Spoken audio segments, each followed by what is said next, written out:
বাংলাদেশ যে স্বল্পোন্নত দেশ থেকে বেরিয়ে যাওয়ার জন্য প্রস্তুতি নেওয়ার বিষয়, বাংলাদেশ 2026 সালে বের হয়ে যাবে, এটার একটা প্রস্তুতি খুবই গুরুত্বপূর্ণ, যেহেতু আমরা স্বল্পোন্নত দেশ থেকে বের হয়ে আসলে বিভিন্ন ধরনের সুবিধা থেকে বঞ্চিত হব, সেই বিষয়গুলো। এবং কয়েকটি বিষয় খুব গুরুত্বপূর্ণ, যে আমরা স্বল্পোন্নত দেশ থেকে বের হয়ে আসার পরেও কিছু কিছু ক্ষেত্রে হয়তো সুবিধা পাবো, কিন্তু একটা জিনিস মনে রাখতে হবে যে প্রথম বিষয় জিএসপি প্লাস সুবিধা, যে এখন যে জেনারেলাইজড সিস্টেম অফ প্রেফারেন্সেস, এই জিএসপি প্লাসের মাধ্যমে ইউরোপীয় বাজারে আমরা শুল্কমুক্ত প্রবেশের সুবিধা পাই, সেটা জিএসপি প্লাস সুবিধার অধীনে পাওয়া যাবে, কিন্তু সেটা 2/3 পণ্যের ক্ষেত্রে প্রযোজ্য হবে, সব পণ্যের বিষয় নয়। আরেকটি বিষয় হচ্ছে যে রপ্তানি করার ক্ষেত্রে, তৈরি পোশাকের ক্ষেত্রে রুলস অফ অরিজিন সেটার 1 ধাপ বিশিষ্ট, এখন ওটা হবে 2 ধাপ বিশিষ্ট। তারপরে হচ্ছে তৃতীয়ত হচ্ছে জিএসপি প্লাসের যে শর্তগুলি থাকবে, সেই শর্ত অনুযায়ী নির্দিষ্ট পণ্যের আমদানির যে ঊর্ধ্বসীমা নির্ধারিত হয়েছে, তা যদি কার্যকর হয়, তাহলে বাংলাদেশের প্রধান রপ্তানি যেটা কিনা তৈরি পোশাক, এটা এই সুবিধার জন্য বিবেচিত হবে না, যেটা কিনা খুবই খুবই গুরুত্বপূর্ণ। এবং চতুর্থত হচ্ছে যে 2027-এ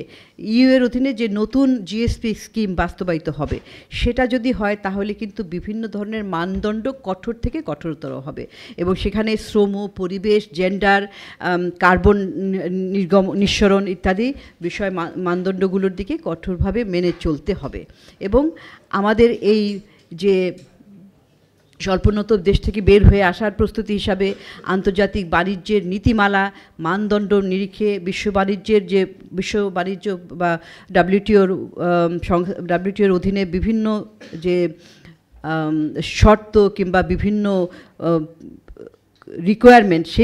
যেগুলোর সাথে বিধিমালা রয়েছে, সেগুলোর সাথে সঙ্গতিপূর্ণভাবে উৎপাদন, বাজারজাতকরণ এবং বাণিজ্যিক কার্যক্রম এগুলো পরিচালনা করতে হবে। একটা বিষয় খুব গুরুত্বপূর্ণ, সেটি হচ্ছে যে আমাদের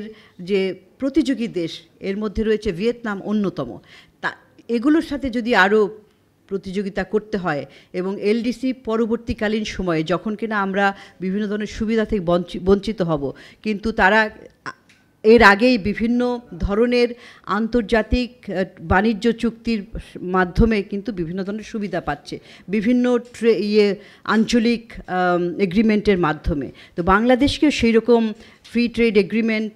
তারপরে হচ্ছে কম্প্রিহেন্সিভ ইকোনমিক পার্টনারশিপ এগ্রিমেন্ট, সেপা, এই সমস্ত চুক্তির মধ্যে অংশগ্রহণ করতে হবে। এবং এর জন্য এর প্রস্তুতি হিসাবে ডাব্লিউটিও সেল, বাণিজ্য মন্ত্রণালয়ের অধীনে যে ডাব্লিউটিও সেল আছে, এর মতো একটা নেগোসিয়েশন সেল বিবেচনা করা যেতে পারে।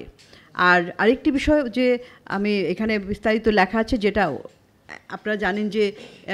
কিছু কিছু জায়গা থেকে দাবি আসছে যে বাংলাদেশ এখনও প্রস্তুত হতে পারেনি একটা যে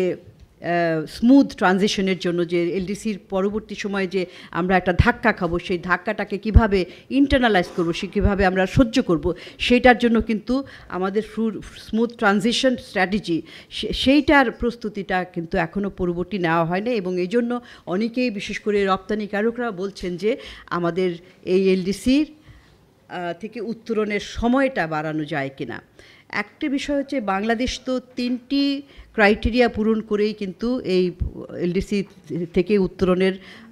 জন্য যোগ্য বিবেচিত হয়েছে। আরেকটি বিষয় মাথায় রাখতে হবে যে আমাদের এই দক্ষিণ এশিয়ার মধ্যে কেবলমাত্র আফগানিস্তান ছাড়া সবাই কিন্তু এলডিসি থেকে বের হয়ে যাবে, আমাদের সাথে নেপাল বের হবে। তো শুধুমাত্র আফগানিস্তান, যেটা কিনা একটা যুদ্ধ বিধ্বস্ত অর্থনীতি, আমরা কি সেই অবস্থার মধ্যে থাকব, নাকি আসলে আমরা প্রস্তুতি নিয়ে যাতে কিনা আমরা পরবর্তী ধাক্কাগুলো সামলে নিতে পারি, সেটার মাধ্যমে এখন থেকে প্রস্তুতি নেই,